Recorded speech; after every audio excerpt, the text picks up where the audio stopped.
How's it going there? It's your boy, Spuddy, from Spuddy's Boxing Cobbles.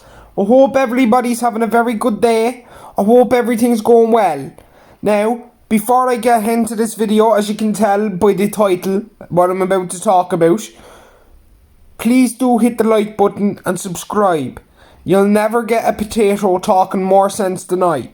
Now, first and foremost, what I'd like to say is saludos to Dillian Whyte, because he's getting back into the ring after that vicious knockout come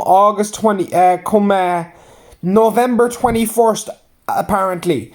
Apparently that's been penciled in, and that date is now set for him to fight against Alexander Povetkin, who just knocked the head off of his shoulders.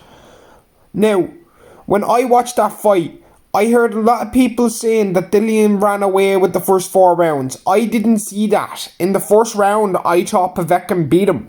And in the second round, it was an even affair. I gave the third to Whyte and the fourth, obviously, to Whyte. And then the 5th round, Povetkin took his head off again. So, let's look at some of these issues. Now, Dillian going in, you can look at this as a very big disadvantage coming off of a knockout from August 22nd to November 21st. That's 3 months, guys. That's 12 weeks. That's only 12 weeks. 12 weeks, 3 days or something. Now, what do you think of that? I normally think when a person has been viciously knocked out, it's bad for them to try and enter the ring directly afterwards. It doesn't make much sense to me, and that's the type of stuff I don't want to be seeing.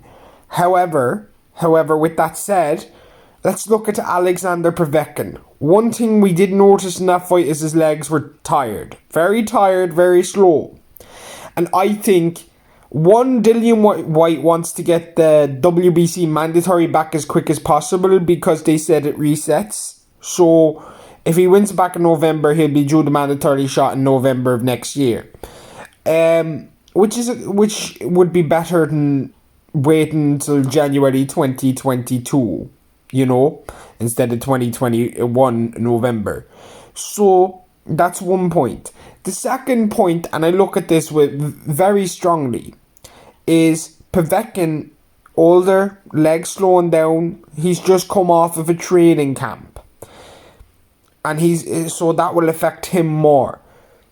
So making him do back-to-back training camps may be a bad thing for Povetkin. Ask Sergey Kovalev what it's like going back-to-back training camps at an older age and being in a tough fight.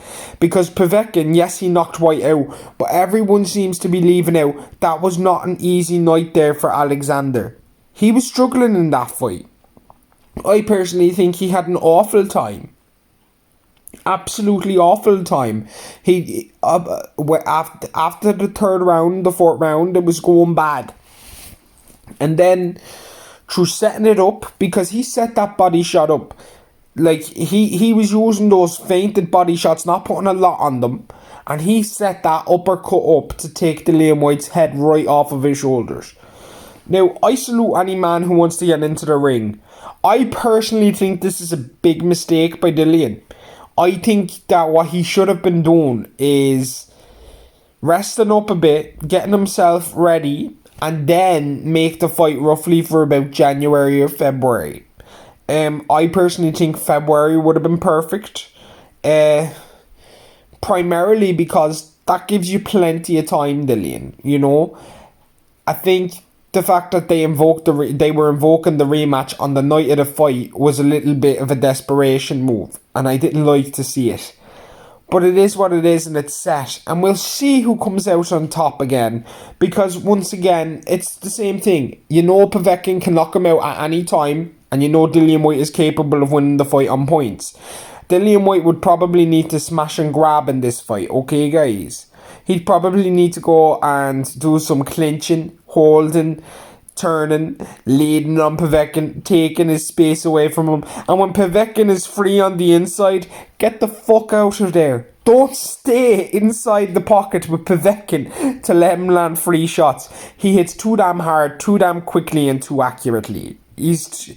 for people who don't know, just go look up all of Povetkin's knockouts and you'll see what he does to people. This man puts people to sleep. He puts them to sleep. It's what he does. It's not, I personally think, at a consistent level, at a higher rated level, he has more vicious knockouts than even Deontay Wilder. And people need to put respect on his name. So, with that said, good luck to both men, but I personally feel this is a bit of a quick turnaround. Take care. Subscribe.